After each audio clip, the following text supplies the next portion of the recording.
cerita lo sama gue tuh hampir mirip nih. Hmm. Kalau misalnya cerita lo itu tentang suami yang ngejual istrinya, Hmm. kalau gue itu ayah ngejual anaknya. Oke. Ayah ngejual anaknya Iya, ke makhluk gaib. ke makhluk gaib. Aduh, cing. Jadi bukan langsung direct ngejual gitu, bukan. Tapi inti ceritanya adalah kayak ayahnya ini mau anaknya hidup sukses, keluarganya kaya. Ada satu cowok yang emang si ayahnya dalam tanda kutip nih targetin buat nikahin sama anaknya ini. Tapi dia mau pakai cara mistis biar si suaminya ini, si laki ini mau sama anaknya. Oh, udah Pak, yang penting pasti gitu. Iya, Karena belum tentu suka juga kan. iya. Iya, iya, iya. Nah, jadi cerita ini datang dari salah satu keluarga di daerah Sumatera yang bisa dibilang kondisi ekonominya tuh ya memang cukup terbatas lah. Kayak mungkin kayak lo lah, kayak emang rada susah dalam tanda kutip ya. Jadi keluarga ini cuma 3 orang. Ada bapak, ibu, sama anak perempuannya yang kita sebut aja Lina. Ini gue samarin namanya Lina ya. Oke. Jadi Lina ini jadi salah satu anak yang cukup dihormatin di tempatnya karena Lina tuh anaknya cantik banget, jadi kayak kembang desa. Terus dia pinter banget, bahkan kayak pemerintah sana tuh ngasih beasiswa ke Lina karena saking pinternya gitu. Nah tapi bokapnya Lina ini cukup aneh pemikirannya karena dia mikir dia tahu anaknya pinter, dia tahu anaknya harusnya lulus SMA, kuliah gitu. Tapi nggak dikasih Nat, Kenapa? nggak dikasih izin sama si bapak ini karena ya dia mikir kayak ya nikah aja langsung, nikah sama orang sukses aja, kan habis itu udah lancar hidupnya. Jadi nggak perlu kuliah lagi, nggak perlu ngambil pendidikan gitu lah. Iya, iya. Nggak Bukan perlu- nomor satu ya. Nggak perlu buang-buang duit lagi. Kayaknya lo udah dapat kehidupan yang aman dengan lo nikah sama orang yang sukses gitu, tajir gitu ya. Iya. Nah sebenarnya Lina tuh udah beberapa kali bahkan sering banget minta bokapnya buat berubah pikiran, jangan maksa gua buat nikah langsung. Nah tapi si bokapnya tuh langsung maksa dan marah gitu loh. Intinya kayak ya lo harus nikah. Ya mau nggak mau sebagai anak satu-satunya doang ya harus nurut sama bokapnya dong. Iya. Walaupun si nyokapnya Lina ini emang diem aja, emang nggak berperan penting dalam tanda kutip lah ya.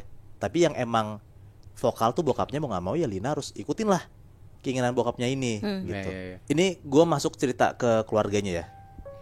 Jadi bokapnya Lina ini kerja jadi kayak buruh pabrik gitu di salah satu pabrik daerah Sumatera. Sampai ada waktu dimana kayak si bokapnya Lina ini ngelihat ada cowok cakep lah di pabriknya itu. Nah cowoknya ini bukan buruh pabrik juga Nah pokoknya kayak punya jabatan gitulah lumayan, jadi kayak karyawan pabrik inilah. Nah bokapnya Lina ini selama beberapa minggu tuh selalu merhatiin si cowok ini, kayak mulai dari kapan dia dateng, terus dia kerja berapa lama, sampai pulang kemananya pun diikutin sama bokapnya Lina. Nah alasannya dengan pemikiran ceteknya si bokapnya Lina ini, dia sebisa mungkin nyari waktu biar si anaknya nih Lina dijodohin sama si cowok ini. Oke. Nah karena waktunya sempit juga dan gak ada waktu juga karena kayak gak mungkin kasarannya buruh pabrik tiba-tiba nyamperin atasannya buat diajak ngobrol dan ngenalin anaknya. Ya gak mungkin dong. Iya, iya.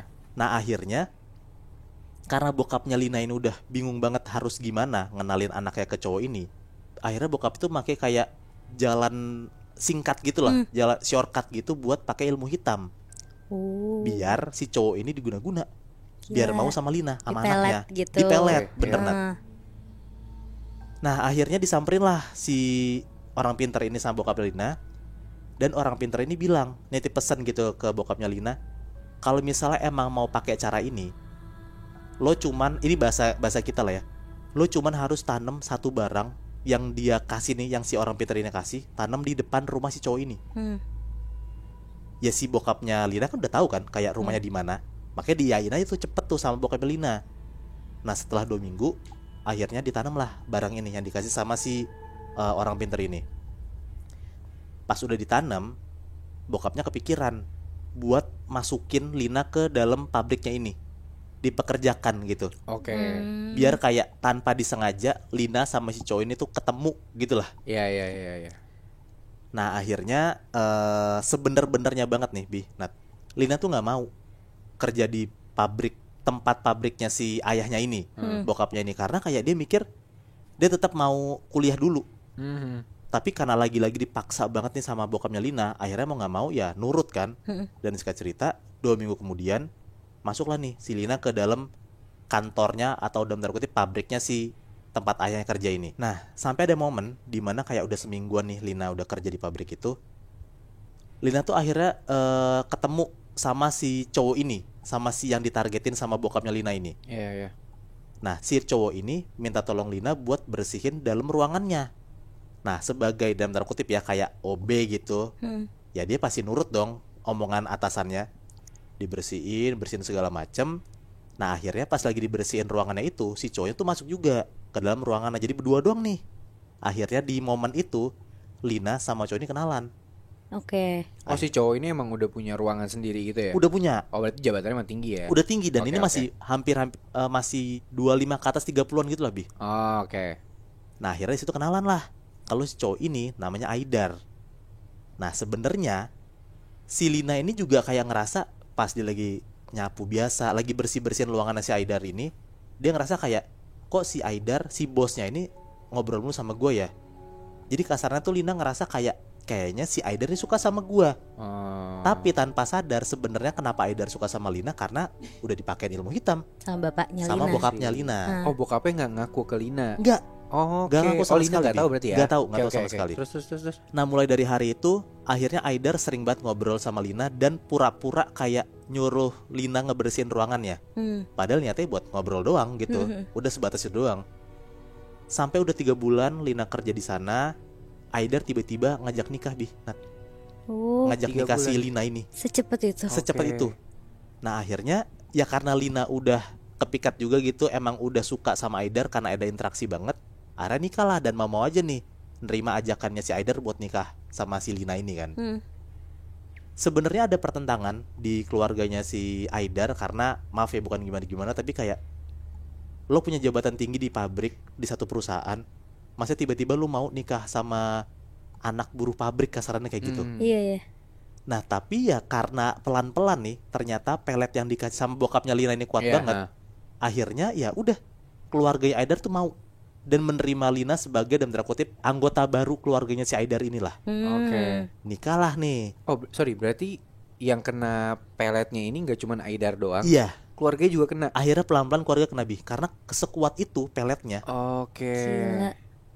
Nah 6 bulan mereka nikah dan apa yang diharapin sama bapaknya Lina ini berhasil juga terwujud nih gitu. Akhirnya si keluarganya Lina ini dikasih kayak uang banyak banget sama Aidar dan akhirnya mereka punya rumah sendiri. Dan si Lina tinggal sama Aidar di rumahnya itu yang ditanemin sama bokapnya Iya. tuh pelet gitu. Hmm. Akhirnya juga bapaknya Lina tuh dapat promosi naik jabatan jadi kayak kepala staf di sana gitu. Gua nggak lah pokoknya naik jabatan lah, bukan cuma buruh pabrik doang gitu. Oh, karena pengaruhnya si Aidar juga. Iya. Oh, kayak agak nepotisme gitu ya. Nah benar. Oke. Nah tapi ternyata kebahagiaan itu nggak berlangsung lama, Bi, Nat, sebentar banget gitu. Karena ada beberapa waktu si Aidar nih kan udah nikah nih ya sama si Lina ya. Aidar tiap tidur tengah malam kebangun dan selalu teriak kenceng banget kalau ngelihat Lina. Kenapa? Nah alasannya juga nggak tahu gitu loh. Si Aidar nggak tahu alasannya kenapa dan Lina pun juga nggak ngerti, Nat. Pokoknya dia ngehnya kayak mungkin suami gue mimpi buruk. Tapi kejadian itu nggak cuma sekali 2 kali, berkali-kali. Jadi mungkin nih dalam 7 hari 5 hari tuh dia kayak gitu. Lina tuh ngelihat Aidar tengah malam nih jam 12 malam kebangun pas ngeliat Lina teriak-teriak. Oke. Jadi kayak dia tuh kasaran aja, jadi kayak ngelihat sosok aneh gitu loh. Padahal yang dia lihat ya istrinya sendiri Lina gitu kan. Mhm. Ya Lina juga nggak ngerti apa-apa kan. Iya bener. Nah sampai ada akhirnya ada satu waktu nih pas mereka lagi makan malam. Ini di hari berikutnya ya. Lina tuh lagi masak sendiri, Bi. Nah di dapur. Nah terus tiba-tiba Lina denger suaminya si Aidar nih manggil dari kamar. Disamperin dong sama Lina kayak kenapa mas? Aidar bilang tolong kalau masak jangan pakai bawang putih sama garam ya. Nah Lina nggak pakai mikir panjang, akhirnya kayak nurutin permintaan si Aidar ini. Nah nggak lama setelah itu si Lina kan balik lagi kan ke dapur masak. Tiba-tiba teleponnya Lina tuh getar. Dan pas dilihat ternyata itu teleponnya Aidar, dari Aidar. Nah diangkatlah sama Lina, dia bingung kayak kenapa nelpon nih suami gua kan. Iya. Pas diangkat sama Lina, si Aidar tuh bilang kayak maaf Lin, tadi aku pergi sebentar. Pas aku ngeliat kamu, pas aku mau izin kamu tidur.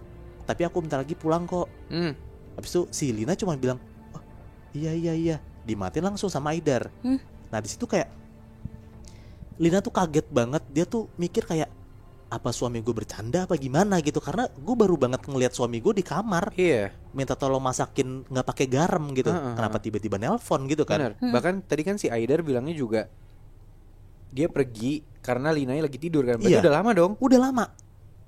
Harusnya kan. Iya, iya, iya. Nah karena Lina juga rada deg-degan nih, rada panik juga, akhirnya dia langsung naruh semua masakannya dia ngecek lah ke kamarnya Lina nih, ke kamarnya dia sendiri.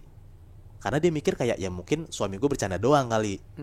Nah tapi Nat, pas Lina masuk ke kamarnya dia, Lina tuh ngeliat dengan jelas banget di kasurnya dia tuh ada cowok besar banget, badannya merah, lidahnya panjang, dan tatapan si sosok itu ngeliatin ke Lina. Anjir. Gila. Ternyata yang ada di kasur itu ya bukan suaminya, bukan Aidar, Iya, iya. si sosok ini gitu loh. Nah di situ tuh Lina bener-bener takut banget. Dia langsung keluar rumah dan dia langsung nelpon Aidar. Dia bilang lah kalau misalnya dia ngeliat ada sosok serem kayak gitu di kamarnya, dan dia minta tolong Aidar buat jemput si Lina ini dari rumahnya. Nah setelah kejadian si Lina tuh ngeliat ada sosok besar gitu, akhirnya rumah mereka tuh jadi sering diganggu sama roh atau makhluk halus gitu Nat.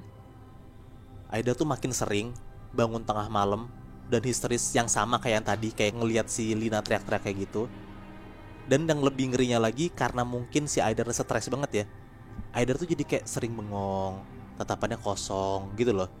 Nah Lina yang emang ngelihat suaminya kayak kenapa nih tiba-tiba kayak gini, dan dia sadar kayaknya dia gak beres dari rumahnya karena dia ngeliat ada sosok kayak gitu. Lina tuh minta tolong sama ustadz deket rumahnya buat dalam tanda kutip kayak ngusirin makhluk halus dari rumahnya gitu lah. Iya. Akhirnya dipanggil si ustadz ini, dan singkat cerita ustadz ini datang ke rumahnya si Lina sama Aidar. Pas si ustadz ini masuk ke dalam rumahnya Aidar sama Lina, ustadz ini tuh nggak pakai ngomong apa-apa Nat, langsung keluar lagi. Kenapa? Padahal baru nginjekin kaki ke ruang tamunya gitu loh, Nat. Langsung keluar lagi. Iya. Ya si Lina langsung nyusulin si ustadz ya dong, dan nanya kayak kenapa kok tiba-tiba keluar Tat, kenapa gitu rumah saya gitu.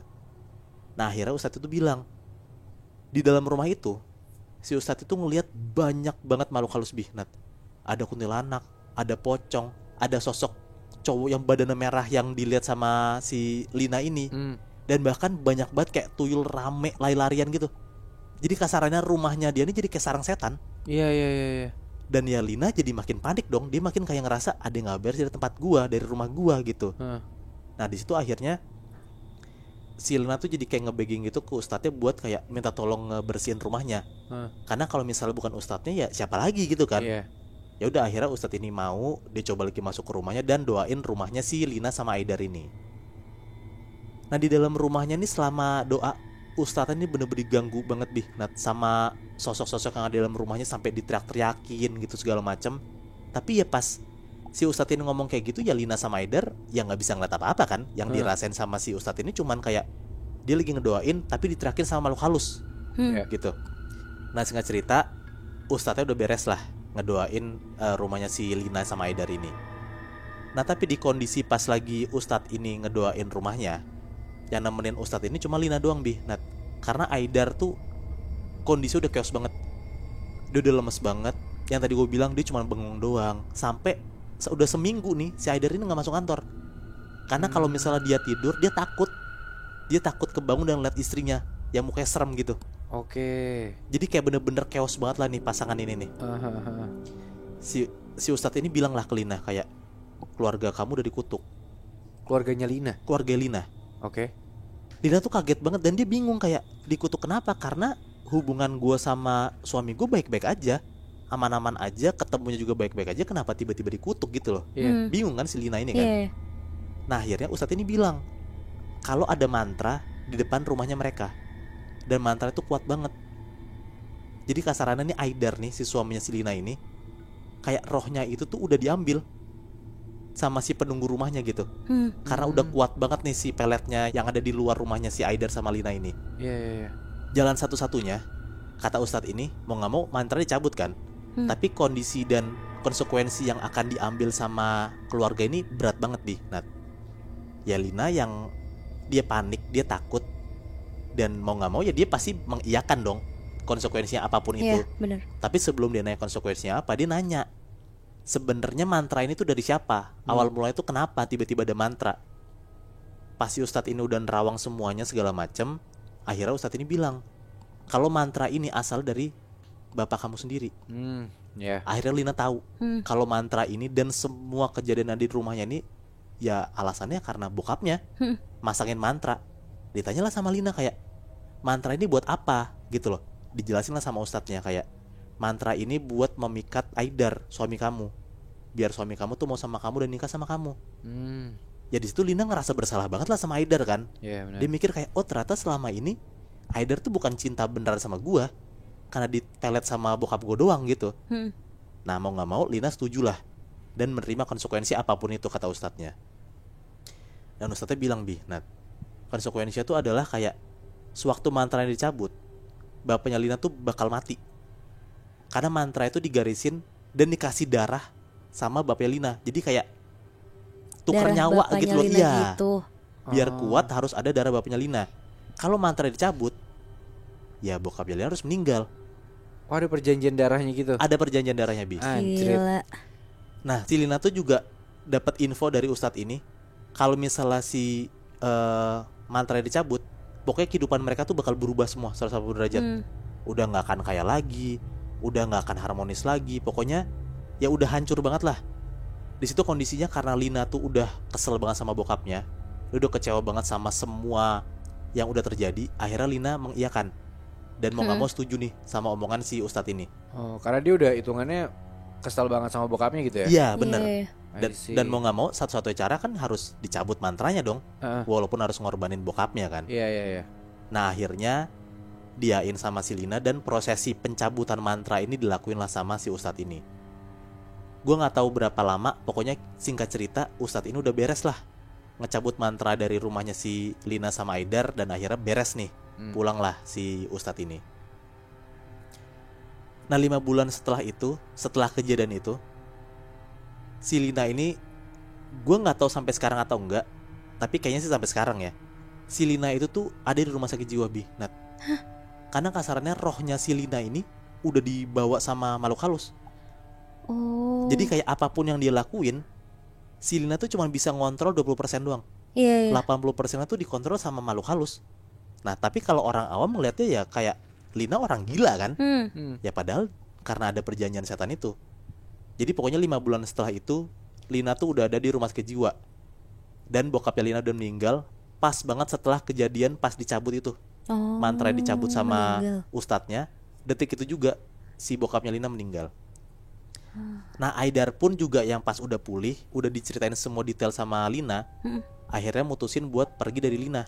Karena hubungannya udah gak sehat juga kan. Dan dia juga sadar kayak selama ini gue ditipu sama keluarga ini, gue dipelet gitu. Dan yang terakhir ustadznya pun juga bilang kayak selama ini, selama Aidar sama Lina nikah, pasti mau gak mau mereka ada berhubungan seks suami istri dong. Nah ternyata selama ini mereka tuh bukan hubungan seks beneran manusia sama manusia. Karena selama ini karena mereka udah nafsu banget nih, berbulan-bulan mereka nikah, ternyata pas di saat si Lina sama Aidar ini berhubungan seks, seluruh makhluk halus yang ada di rumahnya itu juga kayak keikut berhubungan seks gitu lebih, Nat. Wah anjir. Jadi kayak dikontrol Anjir. sama si makhluk halus yang ada di rumahnya ini. Anjir. Gitu. Gila. Itu saking parahnya pelet nih ya. Iya. Ada cerita yang gue tahu kalau misalkan ngasih pelet entah itu minyak apa atau pelet ke satu orang tuh biasanya yang nunggu satu. Ini banyak ya. Banyak, gue nggak tahu kenapa sebanyak itu dan sekuat apa gitu ya. Tapi kalau gue pikir-pikir, kalau misalnya pelet ini nggak cuman nipu si Aidar doang, Bi, masalahnya sampai satu keluarga kan. Oh iya benar. Ya berarti sekuat itu kan. Hai, gue